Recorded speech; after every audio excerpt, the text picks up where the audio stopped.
জিম্বাবুয়ের বিপক্ষে প্রথম ওয়ানডেতে নাহিদ রানার রেকর্ড গড়া বোলিংয়েও হার এড়াতে পারেনি বাংলাদেশ।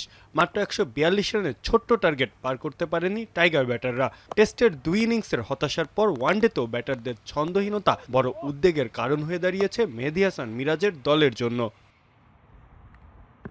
সিরিজ বাঁচানোর লড়াইয়ে নামার আগে অনুশীলনে তাই বেজায় ব্যস্ত টাইগাররা, কেননা সিরিজে টিকে থাকতে হলে দ্বিতীয় ম্যাচে ব্যাটিং বিভাগকেই ঘুরে দাঁড়াতে হবে। অভিজ্ঞ সৌম্য সরকারের কণ্ঠে সেই প্রত্যয়েরই সুর। আজকে আমরা টিম হিসাবে প্র্যাকটিস করেছি, তো আশা করবো আমরা ব্যাটসম্যানরা সবাই ঘুরে দাঁড়াবো। ফার্স্ট ম্যাচটা লুজ হয়েছে, এখন 2টা ম্যাচ আছে, তো চাইবো সবাই বেস্টটা দিয়ে ম্যাচটা উইন করতে। যদিও ব্যাটারদের দুর্দিনে তাদের পাশে দাঁড়িয়েছেন জাতীয় দলের ব্যাটিং কোচ মোহাম্মদ আশরাফুল। তার মতে জিম্বাবুয়ের বাড়তি বাউন্স, বড় বাউন্ডারি এবং স্বাগতিক পেসারদের নিয়ন্ত্রিত বোলিংয়ের সঙ্গে মানিয়ে নিতে ভুগছেন বাংলাদেশের ব্যাটাররা।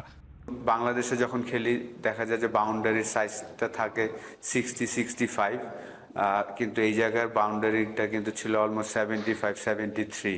এই জায়গাটাতেই আসলে আমাদের অ্যাডজাস্টমেন্টটা হয়তো বা করতে পারি। Zimbabwean fast বোলাররা quality fast bowler, 4টা ফাস্ট বোলারই খুব চমৎকার লাইন লেন্থে বল করছেন, একটা বাউন্স পাচ্ছেন তাদের হাইটের কারণে।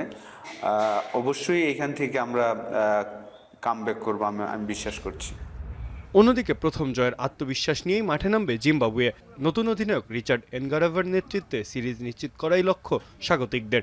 এই ম্যাচ জিততে পারলেই ঘরের মাঠে টাইগারদের বিপক্ষে টানা 2 ওয়ানডে সিরিজ জয়ের গৌরব অর্জন করবে রোডেশিয়ানরা। প্রথম ম্যাচে পেসারদের দাপট ও শেষ দিকের গুরুত্বপূর্ণ জুটিও বাড়তি আত্মবিশ্বাস দিচ্ছে জিম্বাবুয়েকে।